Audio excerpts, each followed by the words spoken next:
Boy, you had it from the start. Played the game, you played your part.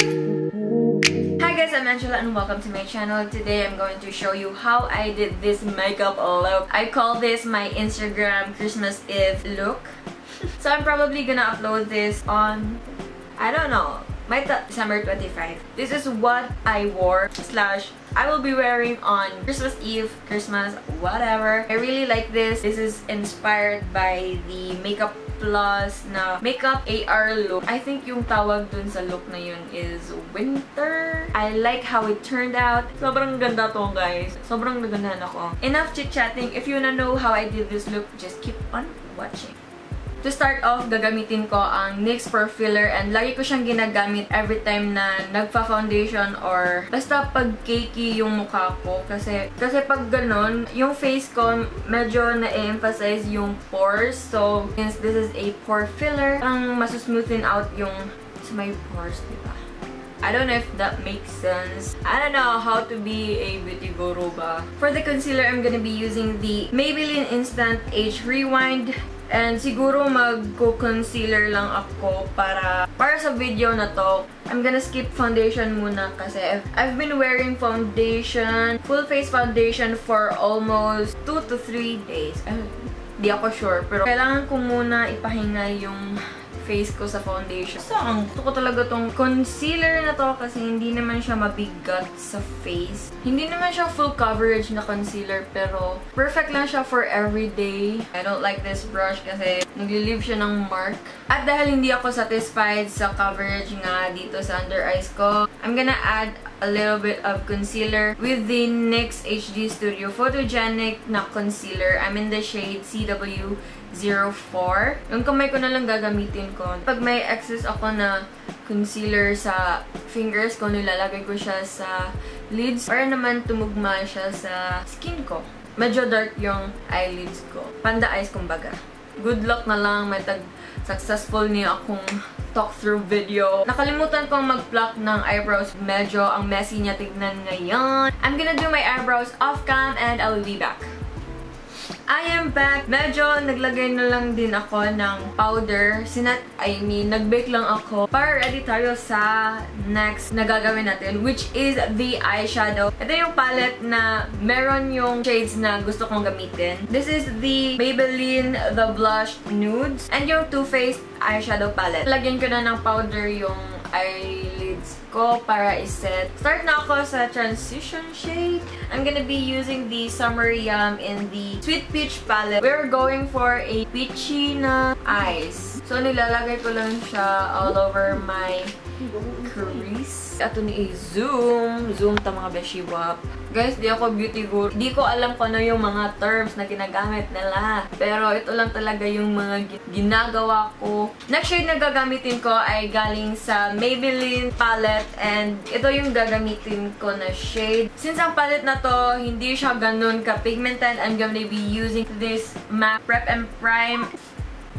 I'm using another brush kasi why not? Ilalagay ko lang siya sa crease. I know, all over my eyelids na lang. Gagamitin ko yung brush na ginamit ko kanina and i-blend ko lang siya. I'm going to take Candid Peach. Pero ilalagay ko lang din siya sa may outer space, charot. Outer V.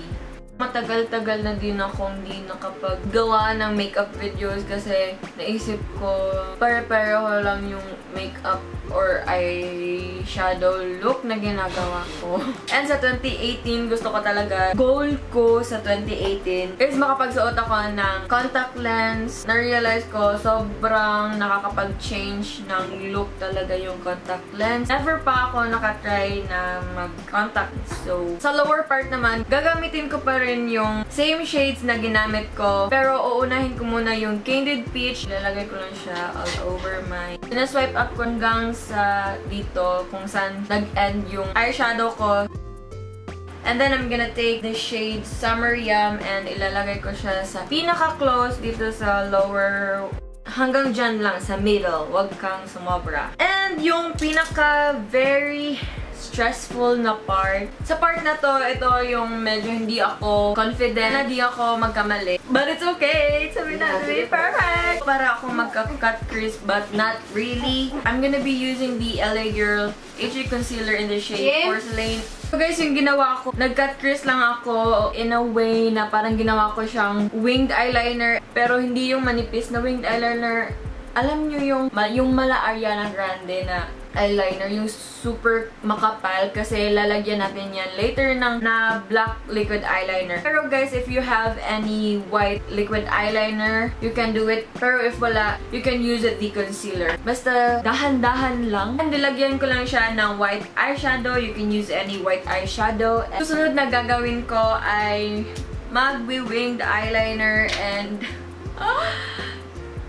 may tagdi ko masayo. Wait lang guys ha.